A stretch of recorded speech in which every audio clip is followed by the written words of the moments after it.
Proyecto final: bases ambientales y socioculturales de la conducta. El temperamento son aspectos reguladores de las emociones que de su yo no regulan los procesos psicofisiológicos internos, sino los procesos sociales manifiestan respuestas a los cambios del entorno, incluidas las relaciones somáticas y autónomas. El temperamento es innato. Los genes actúan sobre la conducta de manera indirecta, a través de las estructuras cerebrales, y existen influencias genéticas prenatales y perinatales. Su influencia se da en tres formas. Número 1. El temperamento se inclina hacia la elección de ciertas actividades y entornos. Los de temperamento sociable buscan espontáneamente la compañía de otros. 2. Las conductas tempranas del niño influyen directamente en las reacciones que los demás tienen con ese niño. 3. Los mismos ambientes y experiencias ejercen efecto distinto en niños con diversos temperamentos. El carácter psicológico, según el autor, es la peculiaridad del individuo que se enfrenta al mundo, haciendo uso de sus distintas facultades, es decir, en su sentir y en su obrar, en sus decisiones voluntarias, valoraciones y objetivos, en sus juicios y orientaciones espirituales, con todo lo cual adquiere su existencia individual una fisonomía que le diferencie a los demás. Cabe mencionar que lograr el equilibrio todo el tiempo no es posible, ya que muchas personas nos podemos contener en muchas situaciones, pero llega el momento que explota y se pierde ese equilibrio. Algunas requieren de un especialista para poder sobrellevar y equilibrar su conducta. Es importante conocer la triada personalidad, carácter y temperamento para saber identificar la estrategia de mantenimiento en equilibrio y sobre todo la coalición de los caracteres, y tener la posibilidad de identificar las características de las personas y poder sobrellevar unas relaciones interpersonales más sanas, tanto en el contexto familiar y laboral. Los factores instintivos de la personalidad son los temperamentos, el carácter, la inteligencia y el estatus, roles sociales. El temperamento actúa sobre la morfología y la fisiología del cuerpo humano, en el que actúa la tiroxina en el sistema endocrino. Los factores que influyen en el carácter son la familia, la escuela y los amigos. Tienen una función psíquica y consolidada en la adolescencia y se manifiesta en los rasgos perdurables de la moral y en lo social. La inteligencia ayuda a comprender el entorno para conseguir los objetivos concretos, motivos y perseverancia. Se fortalece a la autodisciplina, la compasión y altruismo. El estatus o los roles sociales exigen un comportamiento determinado para ser aceptados en los grupos o pares. La personalidad es respaldada por tres teorías, como la psicoanalítica, teorías de rasgos y las teorías sobre tipologías. La teoría de la psicoanálisis estudia el ello, yo y el superyo. El ello es la parte inaccesible y obscura de la personalidad. Controla los impulsos instintivos, el inconsciente y la represión. El yo coordina las funciones e impulsos internos que se expresan al exterior y al superyo. Pertenece al yo, representa las restricciones mortales y aparece a los 5 años. La teoría de rasgos se conforma por 5 dimensiones, como la extroversión, afabilidad, escrupulosidad, estabilidad emocional y la apertura. La teoría sobre las tipologías se caracterizan por ser realistas, analíticas, expresivo-artístico, idealistas, social, emprendedor y convencional. Y por último, las características de la personalidad madura son estabilidad emocional, conocimiento de sí mismo, capacidad de autoevaluación, capacidad de decisión, capacidad de aceptar, riesgo y responsabilidad. Autonomía del yo, fuerza de voluntad, capacidad de esfuerzo, capacidad de convivencia y autenticidad. Los mecanismos psicológicos de adaptación y defensa son la negación, la racionalización, represión, la conversión, proyección, desplazamiento, sobre comprensión, regresión, enquiestamiento, identificación e introyección y sublimación. Según Piaget, la adaptación consiste en abrir el medio donde los hombres fortalezcan y consiste en obtener la sociedad misma. El florecimiento menciona que toda adaptación implica mantener un estado de equilibrio, definir un nuevo estado de equilibrio, y toda adaptación implica otras adaptaciones simultáneamente dentro de la compleja organización de la personalidad. El proceso de adaptación puede ser una reacción del organismo para ajustarse a una adaptación, pero en este ajuste se presentan conductas que ayuden a la adaptación o generar una inadaptación y adaptación tardía. De esta forma, el crecimiento o maduración de la personalidad aparece como un proceso que converge hacia un equilibrio mediante una serie de estados que forma una jerarquía de equilibrios parciales. Con este planteamiento se asegura que cuando existe una maduración del individuo es más fácil la adaptación, pero que no se da de manera inmediata, sino más bien se ve consolidado parcialmente. Dos aspectos relevantes como la conducta y la motivación, que se consideran parte de la adaptación o readaptación del organismo al medio. La conducta humana es una gran parte una adaptación que implica fracasos de la personalidad en sus esfuerzos de realizar en el medio. A medida que uno tenga una actitud propositiva, se acompaña de una buena dosis de motivación, la que permite que se dé más rápido el proceso de adaptación. El hombre es un ser adaptativo que ha aprendido a enfrentarse al ambiente en forma de conocimientos y tecnología, instituciones, valores, actitudes y manifestaciones de la personalidad. La conducta adaptativa implica de una adecuada información sobre el ambiente, mantener satisfactoria organización interna para actuar y escoger información y mantener su autonomía o libertad de acción de forma flexible. Para que haya éxito en la adaptación, hay que combinar simultáneamente un equilibrio, información, organización interna y autonomía. Una adaptación exitosa es aquella interacción que el sujeto social, grupo o comunidad o sector de una población realice con la naturaleza o el ambiente social que pueda constituir o no su hábitat o territorio, y en donde ambos sistemas permanecen en equilibrio dinámico. La reciprocidad y el cuidado se convierte en regla de convivencia y supervivencia. El enfoque de sistema integrado conoce el comportamiento de cada sistema. No solo es necesario conocer las características de cada uno, sino además estudiar su comportamiento durante la interacción. La interacción es recíproca, es decir, constituye una transacción.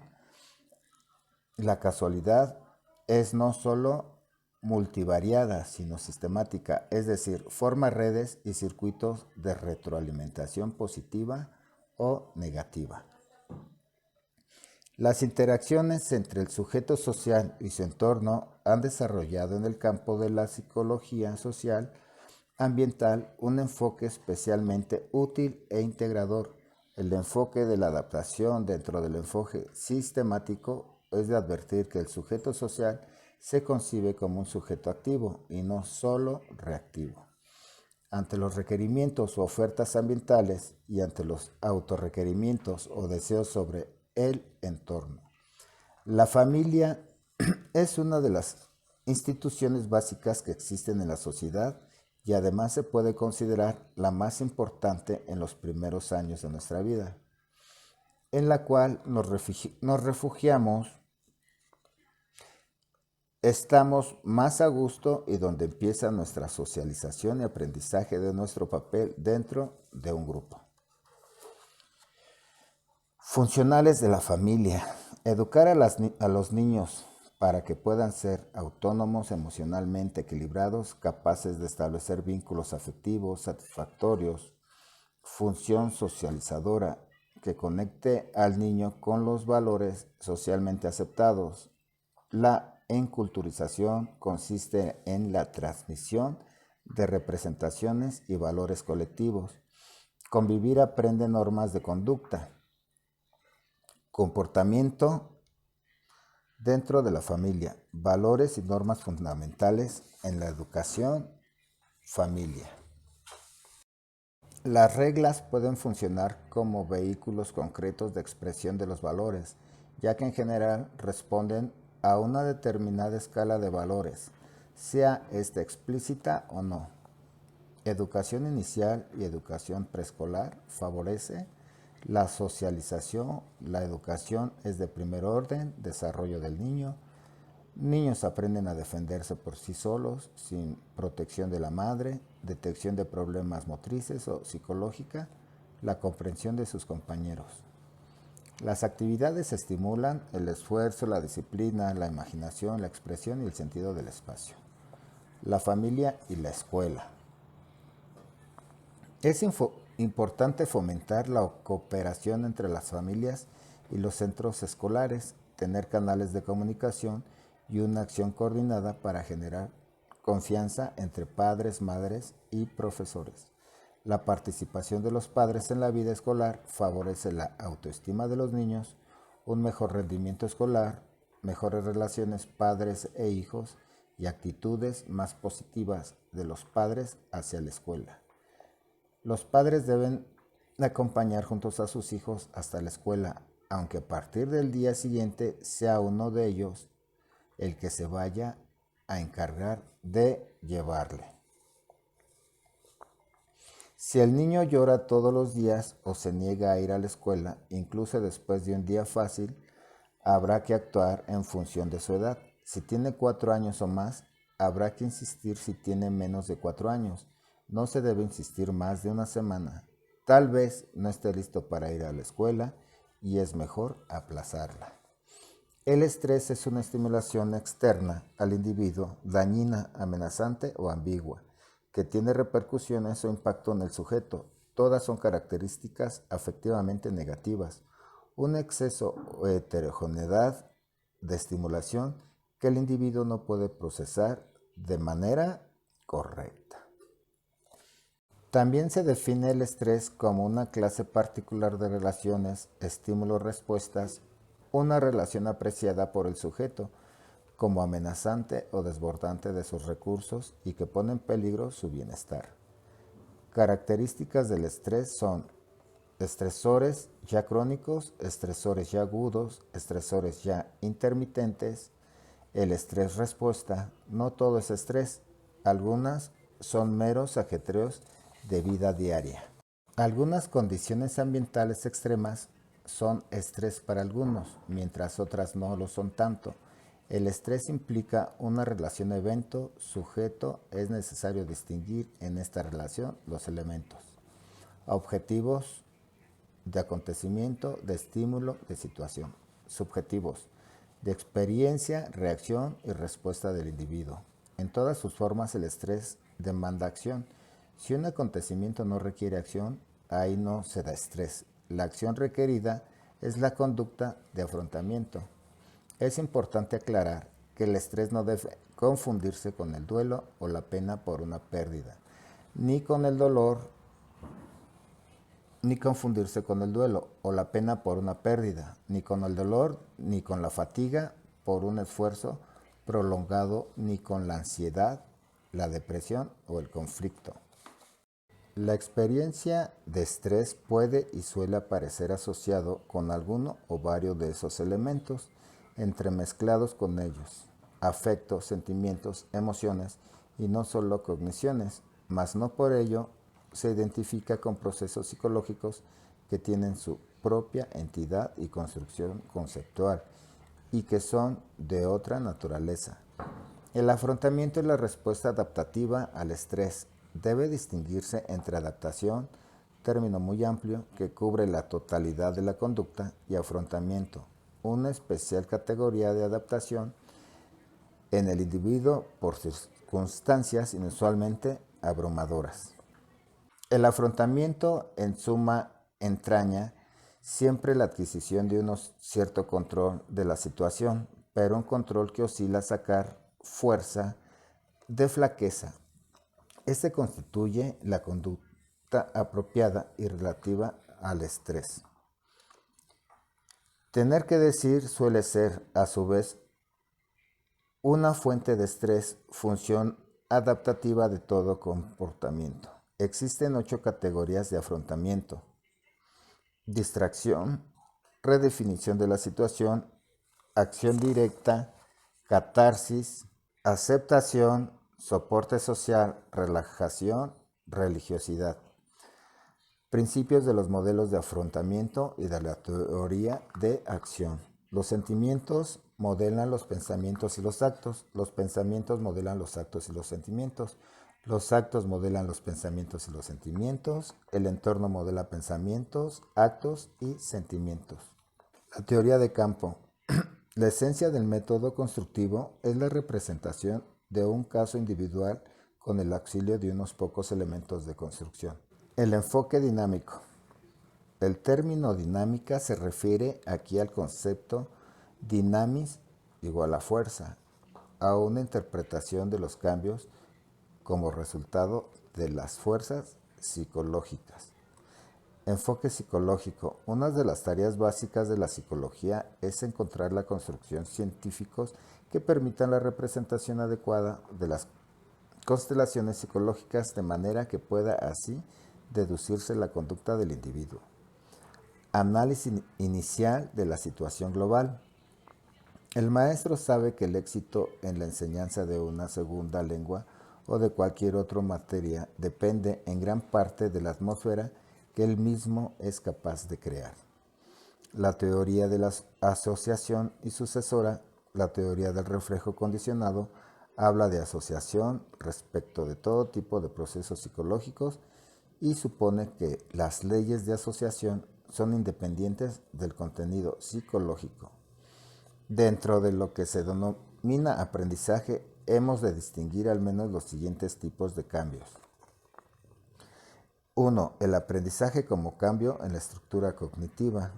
Conocimiento. El aprendizaje como cambio en la motivación.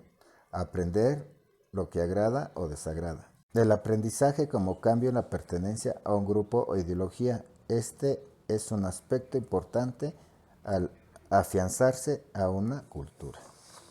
4. El aprendizaje entendido como control voluntario de la musculatura del cuerpo. Este es un aspecto importante en la adquisición de habilidades tales como el habla o el autocontrol. En cuanto a la perspectiva temporal, realidad y realidad psicológica, la conducta de un individuo no depende por completo de su situación presente. Sus esperanzas y anhelos y sus conceptos de su propio pasado afectan profundamente su estado de ánimo. La moral y la alegría de un individuo parecen depender más de lo que se espera del futuro que de lo que agradable o desagradable de la situación presente. Aprender la democracia significa, primero, que la persona tiene que hacer algo por sí misma, en lugar de que la muevan positivamente fuerzas impuestas. Segundo, aprender democracia significa establecer ciertos gustos y desagrados, es decir, algunas valencias, valores e ideologías. Tercero, aprender democracia significa conocer ciertas técnicas, tales como la decisión del grupo. Y por último, los cambios en las valencias y valores, cualquiera que deseen influir en lo que agrada y desagrada, debe advertir los cambios de valencias que se reproducen cuando se modifican las necesidades en el proceso de saciedad o durante el desarrollo. Con la frecuencia, el aprendizaje de gustar o no ciertas actividades es el resultado del cambio amplio de necesidades que tienen lugar durante el desarrollo y aparece particularmente destacable en los periodos críticos como la adolescencia. La sociedad asimismo puede conducir a que se sienta disgusto permanente hacia una actividad.